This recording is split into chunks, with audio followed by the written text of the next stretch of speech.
now take you to the broadcast of It's Time with Rev Nathaniel W Martin. Here's Reverend Martin. Dr. Blackwell, and let me say, my name is Rev Nathaniel W Martin. I'm the pastor of New Life Institutional Baptist Church, located at 8916 South Main Street. And we're worshiping in the building with the Shiloh Missionary Christian Church, our sister church. And when you come to worship there, you get a chance to get a double dose of the Holy Ghost. And we cordially invite you to come and share with us at any and all of our services. Dr. Della F. Hollins and myself warmly look forward to meeting and shaking your hand. However, this offering that you're viewing right now is entitled It's Time. And the question is, what is it time for? It is time for justice, and that includes environmental justice. And yes, it must include an element of medical health justice, which was hopefully beginning to be addressed by the ACA, but that is now in danger of being gutted. But any study of justice must always include economic justice, because this is the capitalistic system. Economic justice, therefore, must always include reparations for past crimes, past sins against the people of these United States of America. Yes, I'm talking about crimes against black people committed de jure by the government of the United States of America in denying freedom and in denying liberty and promoting and condoning and underwriting slavery in the first instance, and then in the second instance, condoning the 100 years of Jim Crow, in which you had the Federal Housing Administration guaranteeing and underwriting housing loans for one group of people based upon not their credit worthiness, but the fact of their skin color, that they were white, and that same federal government at the same time refusing to underwrite loans or the guarantee the insurance underwriting to carry those properties for its black citizens.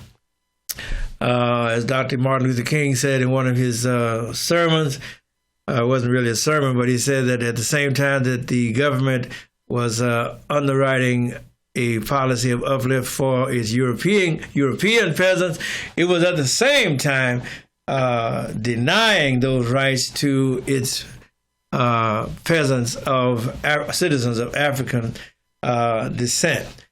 Our marching orders come from the book of Deuteronomy, the Old Testament, which states in chapter 15, picking up the reading at verse 12 and 13, "And if thy brother, and by implication thy sister also, an Hebrew man or an Hebrew woman, be sold unto thee, and serve thee 6 years, then in the 7th year thou shalt let him or her go free from thee.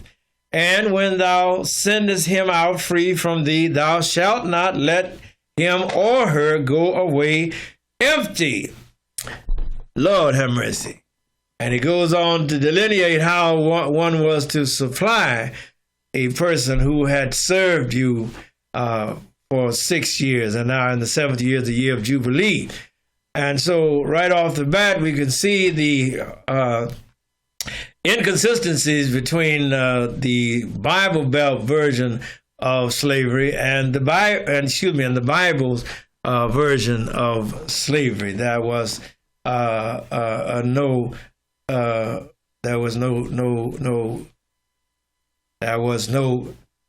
semblance. Amen. There was no semblance. For the very fact there was no the fact that 6 years in the Bible version and perpetuity in the Bible Belt version. In the 7 years, you were to let them go free from thee, but you were not to send them out empty, versus the Bible Belt version of simply turning a person loose, slamming the plantation gate, and saying, "You free, get away from here, and don't come back." No, the Bible speaks in love. It says, thou shalt not send them away empty. How are they going to make it like that? You should supply them out of all that God has blessed you. It said, out of thy flock, and out of thy floor, and out of thy winepress, of that wherewith the Lord thy God hath blessed thee, thou shalt give unto them. No, chattel slavery bore no resemblance to the Bible version of slavery. I had a senior moment there earlier. So we find ourselves dealing with the need for reparations, and thank God there is at least a conversation, or at least that the subject and the concept of reparations at least made it to the presidential candidates debate stage. Of course, I know politicians. I know that they're doing that to curry favor and the like. But at the same time, it's good that at least the issue has been raised and has been broached and is being talked about and is gaining some respectability. Although I have no doubt that the fight to get reparations for black people for slavery is going to be a difficult one. Although when one looks at how the government, as we said, denied the black people, the colored people, the Negro, whatever you want to call him, the right, him or her, the right to purchase housing, government housing that was underwritten by the government in the suburbs, which were beginning to be built. It cemented the very conditions which we are arguing against, and the society as a whole is fighting to come out of. In other words, if you, the government of the United States of America, allowed this segment of the population to buy in the suburbs, but this other segment of the population was denied the right to buy in the suburbs, and they were instead pushed off into what we call ghettos, or what slums, and the other reprehensible word, projects. Then the government, therefore, set up the present housing condition. The government set up the schooling, educational condition. The government set up or guaranteed that we would have the problem that we are dealing with right now with education and with housing and with medical care and with living conditions, because the government pushed one group of people into poverty but pushed the other people into the middle class status. And so when we talk about the wealth gap and those other gaps that are based upon the accrual or the accumulation of wealth, hey, that 250 years of unrequited toil, as the 16th president of the United States, Abraham Lincoln, noted in his second inaugural stands laud, if you had 250 years to accumulate wealth, whereas the other segment of the population had no chance to accumulate wealth, as Abraham Lincoln said, they sweated in their brow, but the other man got the benefit. The other man ate the bread, and that is quite a chilling and telling illustration. And so as we are looking to the vote next year for president, we are smack up against voter suppression. And that voter suppression is being augmented by the fact that recently, in the last 2 or 3 years, well, probably earlier now than 2 or 3 years, we were doing the 8 years of the Obama presidency, when Shelby v. Holden, when Citizens United were decided by the John Roberts Court. Those decisions are having great impact on our election. The Voting Rights Act, which was Shelby v. Holder, has certainly created a new danger to the right of suffrage, and it is disfranchising and will continue to be the basis upon millions of black people will be disfranchised. I have no doubt about that because of the machinations of white supremacy, because of the very basis upon which white supremacy rests in this nation, and because of the subtleties of racism and the general treacherous deceit that has characterized the nation's dealing with the poor, but especially its black poor.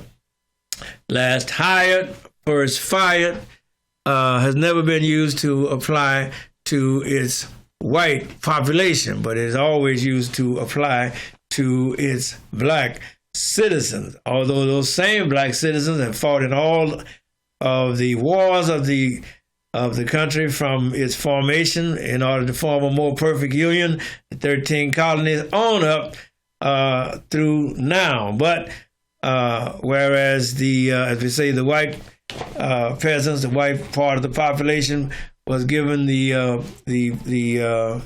affirmative action to go buy housing and get guaranteed loans and guaranteed underwriting, but the opposite accrued or was represented for the black citizens, regardless of what sobriquet or nom de plume or label that have been placed upon us down through the generation. I say that because at one time we were Negroes, and then we were colored, and then we became Afro-American, then African-American, and the other pejorative, nigger, that was applied to us liberally, I may add, by the politicians in office. If you go back and read some of the speeches in the sessions of Congress, your skin will blanch, your complexion will blanch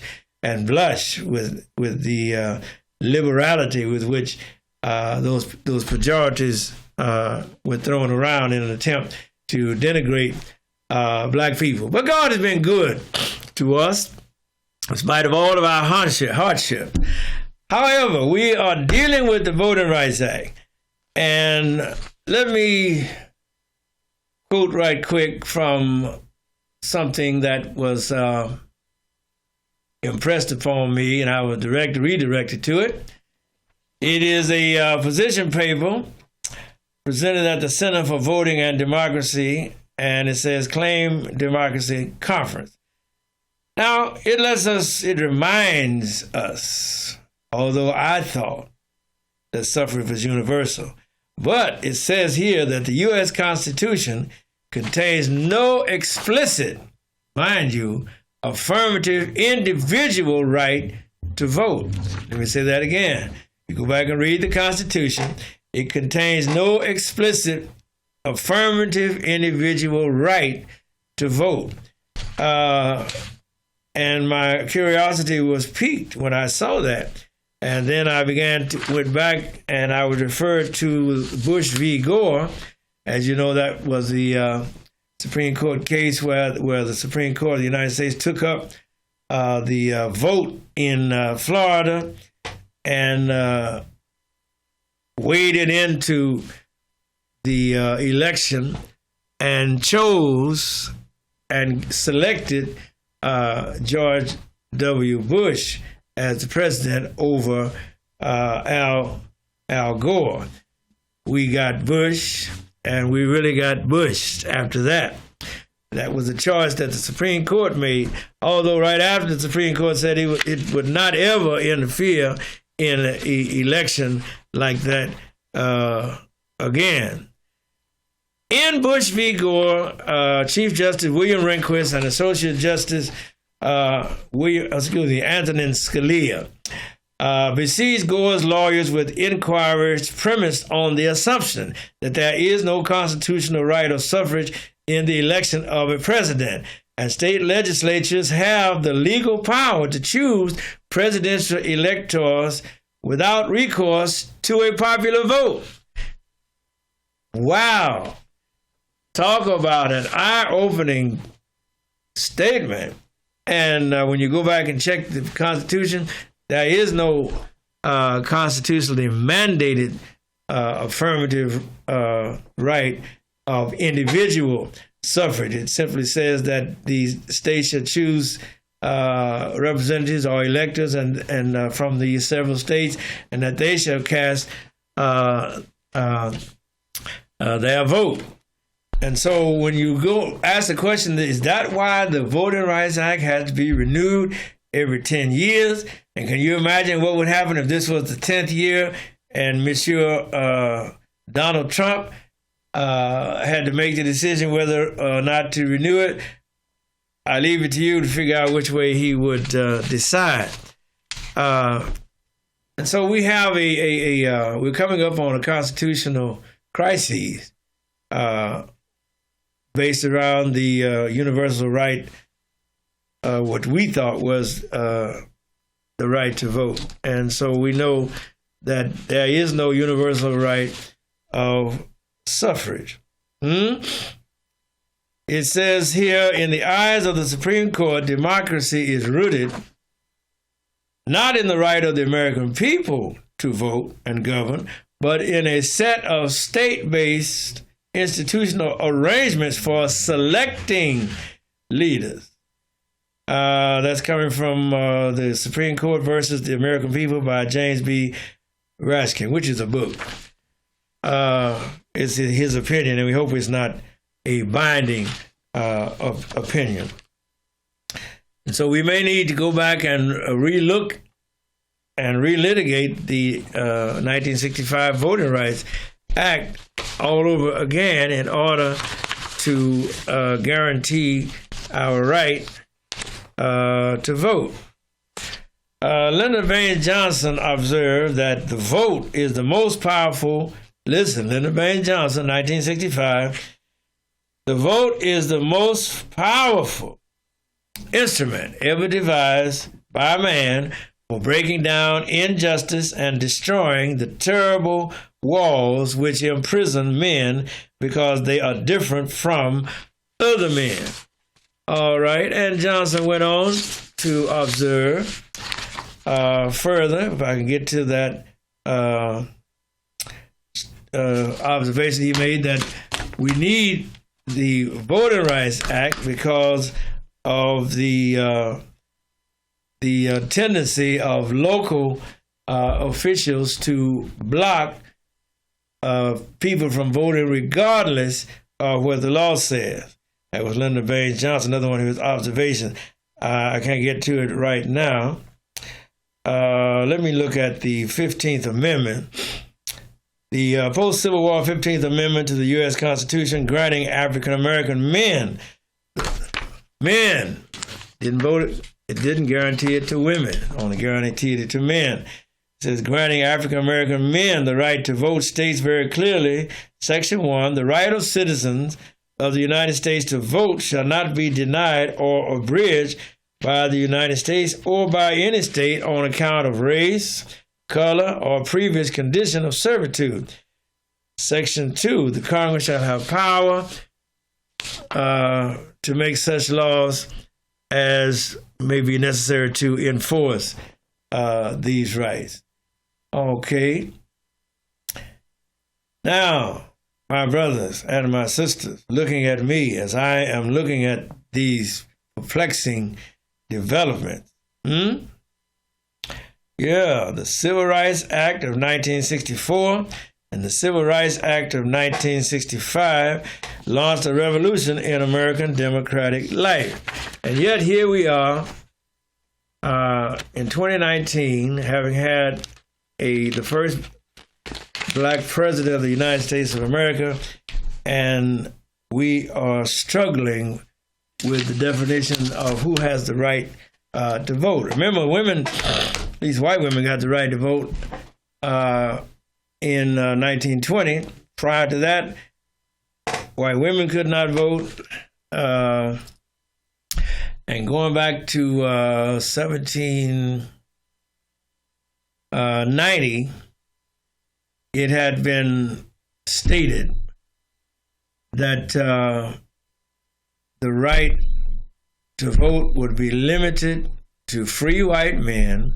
Listen to me, free white men who had land and who had pledged allegiance to the continent, to the Union, and had promised, and had at least been living in the Union or within the continental United States at that time for 1 year. Free white men, not free white women. No. That is why it has always been a rather doubtful path to guarantee the right to vote in the United States. No wonder Thurgood Marshall observed in 1987, on the 100th year of the signing of the Constitution. 1787 and 1987, 200 year bicentennial.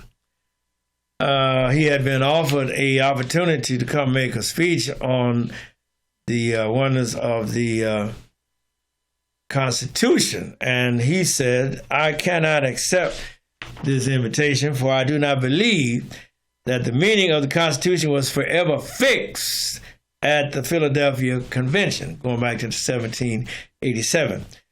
"Nor do I find the wisdom, foresight, and sense of justice exhibited by the framers particularly profound."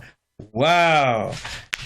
Remember, Thurgood Marshall was a justice, associate justice on the United States Supreme Court, put there by his friend Lyndon Baines Johnson. I say put there because there was no vacancy on the Supreme Court, but Johnson was able to get the justice who was on the Supreme Court. He said, "If I appoint your son Solicitor General of the United States of America," and he did. I have drawn a blank on the Solicitor General's name, but it'll come back to me. But as a result, this Supreme Court justice announced his retirement from the Supreme Court, which opened up the way for Lyndon Baines Johnson to advance the name of Thurgood Marshall. And Johnson got him on there.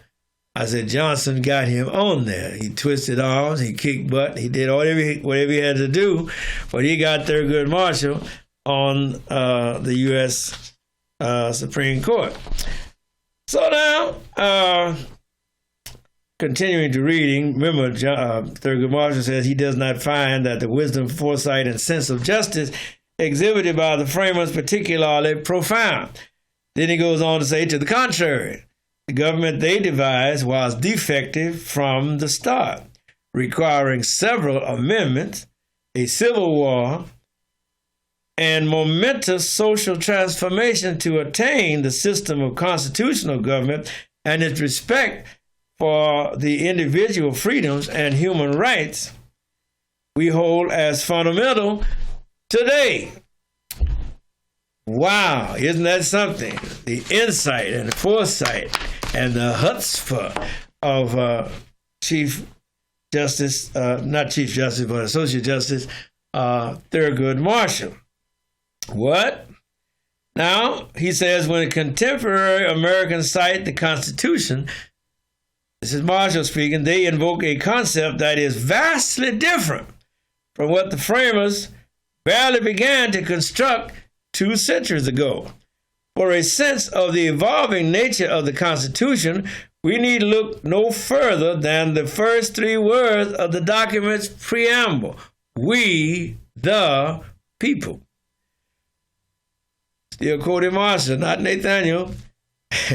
When the founding fathers used the phrase in 1787, they did not have in mind the majority of America's citizens. We the people included, in the words of the framers, the whole number of free persons, which what I was telling you about. United States Constitution, Article 1, Section 52, all right, September 17, 1787, on a matter so basic as the right to vote. For example, Negro slaves were what? Excluded, although they were counted for representational purposes at 3/5 each. Women did not gain the right to vote for over 130 years. The 19th Amendment, ratified in 1920. Thurgood Marshall says these omissions were intentional. The record of the framers' debates on the slave question is especially clear.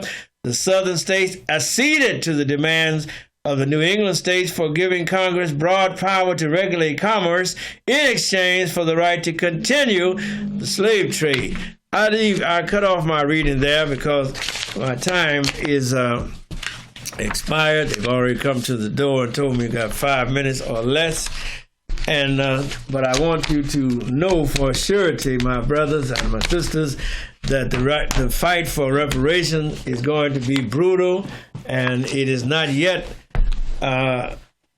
certain that we shall ever get this nation to acknowledge the debt that it owes to black people for reparation. Yes, they give lip service from time to time. Mind you, at the same time that they passed the Voting Rights Act and the Civil Rights Bill, they turned right around and began what you call this vicious white backlash, which continues even to now. And they've always tried to suppress black wages, suppress black salaries. For years they had black jobs, Negro jobs. They had Negro jobs, that means they had white jobs. The good jobs went to the white folks, the bad jobs went to the Negro folk. That's why when Echo Coles and Robert Walker were killed on that rubbish truck, they were on the back of the truck. They wasn't driving the truck. A white man was driving the truck. Negroes were throwing garbage. As I close, I want to remind you again, my brothers and my sisters, again, as always, that you live in a capitalistic system, that those of you that are working, whether with your hands physically or with your mind mentally, you need to get paid for your labor. You need to get paid for your work product. You need to get recognition. You need to be treated fairly. And if they don't treat you fairly, you need to raise hell about it. As a country western man said in his song at one time, take this job and shove it. I ain't working here no more. All black people need to be starting their own business. All poor people need to be finding something that they can do to supplement their job income. You don't say you jump off your job right away, but you need to be starting something that you can do that will bring you in revenue in latter years. You need to start, because most early businesses fail within the first 5 years, but you got to give yourself a chance to get started. As I wrap it up, remember, if they don't want to pay you, don't work for them. God bless you, Doc.